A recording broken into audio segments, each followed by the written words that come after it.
Hi friends, नमस्कार। मैं दीपक चौधरी आपके सामने एक बहुत ही खूबसूरत कहानी के साथ। दोस्तों, एक बार की बात है कि बूढ़ी काकी बेचारी बहुत परेशान थी। अब उसके हाथ पैर भी नहीं चल पा रहे थे, आंखों से कम दिखता था, कानों से कम सुनाई देता था। और आप तो जानते ही हैं कि बुढ़ापे में एक बुढ़ा इंसान एक बच्चे की तरह हो जाता है। तो बूढ़ी काकी के अंदर भी बच्चे जैसी आदतें आ गई थी और दूसरी आदतें नहीं थी। बस एक आदत थी उसको खाने पीने की। जैसे कि बच्चे को कुछ अगर ना मिले खाने के लिए तो बच्चा रोना शुरू कर देता है। तो इसी तरह अब घर के अंदर कुछ भी सामान आता तो सबको मिलता था। अब बूढ़ी काकी को जब वो सामान नहीं मिलता था खाने पीने का तो बूढ़ी काकी रोना शुरू कर देती थी। अब एक इनके जो लड़के थे वो इनके सामने इनका स्वर्गवास हो गया था। इनके पति 5 साल पहले ख़त्म हो गए थे। तो अब इससे काफ़ी परेशान थी, दिमागी टेंशन भी थी। जो इनके पास ज़मीन जायदाद थी वो सब इन्होंने अपने पोते के नाम करा दी थी। अब पोते का नाम सुनील था। अब वो सुनील बहुत ही ज़्यादा चालाक था। उसने जब वो ज़मीन नाम करानी थी तब तो बूढ़ी काकी से खूब वादे किए कि मैं तुम्हें जीवन भर खुश रखूँगा। लेकिन ज़मीन नाम होने के बाद वो वैसा व्यवहार नहीं करता था जैसे वो पहले करता था। बूढ़ी काकी को परेशान रखता था। और उसकी जो पत्नी थी शीला, वो भी इसी तरह की थी।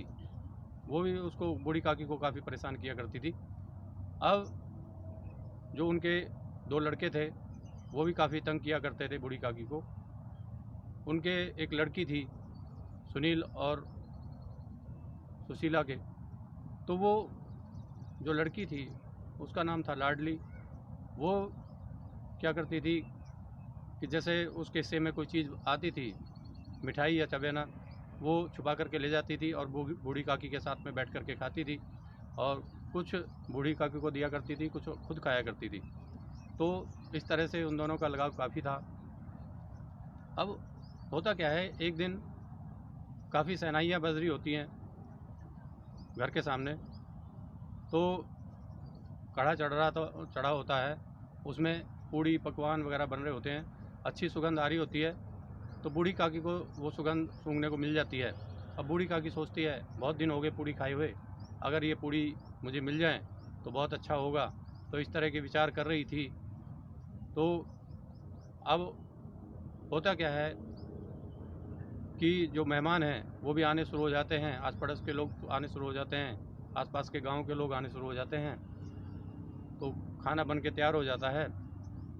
अब बूढ़ी काकी को कंट्रोल नहीं होता, वो किसी तरह अपने खटोले से नीचे उतरती हैं और जो जिस कोठरी के अंदर वो बैठी थी वहीं से वो अपने पैरों को हाथों के बल घसीटते हुए वो जहाँ पे भट्टी चल रही होती है, पूड़ी पकवान बन रहे होते हैं, बूढ़ी काकी की वहाँ पे पहुँच जाती है। जब वहाँ पे पहुँच जाती है तो सुशीला उसको देख लेती है और देख करके कहती है, लो, हमारे बेटे की सगाई है और ये देखो कहाँ पे चली आई। इसके पेट में इतनी आग लगी हुई है कि इसको रुका नहीं गया। पहले मेहमान खाएंगे, बाहर वाले खाएंगे, तब खाने की सोचना। जाओ अब उसी कोठरी में। अब बूढ़ी काकी वहाँ से चुपचाप वापस चली जाती है।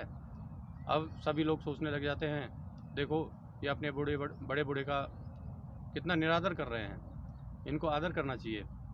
तो ये सब सोच करके बेचारी बूढ़ी काकी वहीं अपना जा कर के खटोले पे बैठ जाती हैं। अब होता क्या है कि लोग आने शुरू हो जाते हैं, सब खा खा करके वहाँ से जाने शुरू हो जाते हैं। नाई धोबी तेली तमोली सब खा करके चले जाते हैं। अब बूढ़ी काकी बेचारी इंतज़ार कर रही होती है कि अब मेरे लिए पूड़ियाँ आएँ, अब मेरे लिए हलवा आएगा, अब मेरे लिए रसगुल्ले आएंगे। तो इस तरह की कल्पना बेचारी मन में करती रहती है, लेकिन कोई भी उसके लिए कुछ भी सामान लेकर के नहीं जाता खाने पीने का। अब जो लाडली है वो काफ़ी सोचती है कि मैं बूढ़ी काकी को कुछ खाने पीने के लिए दे दूं, लेकिन वो अपने माता पिता के डर से बूढ़ी काकी के पास नहीं जा पाती। अब होता क्या है, रात को 11 बज जाते हैं।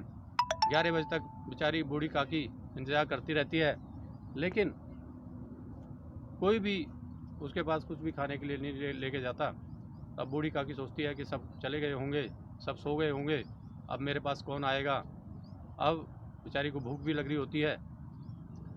तो लाडली जब देखती है कि मेरी माँ सो गई, वो चुपके से उठती है और उठ कर के बूढ़ी काकी के पास जाती है और जा कर के उसको कहती है कि बूढ़ी काकी, मैंने अपने हिस्से के कुछ पूड़ियाँ हैं, कुछ मिठाइयाँ हैं तुम्हारे लिए रखी हैं, तुम खा लो।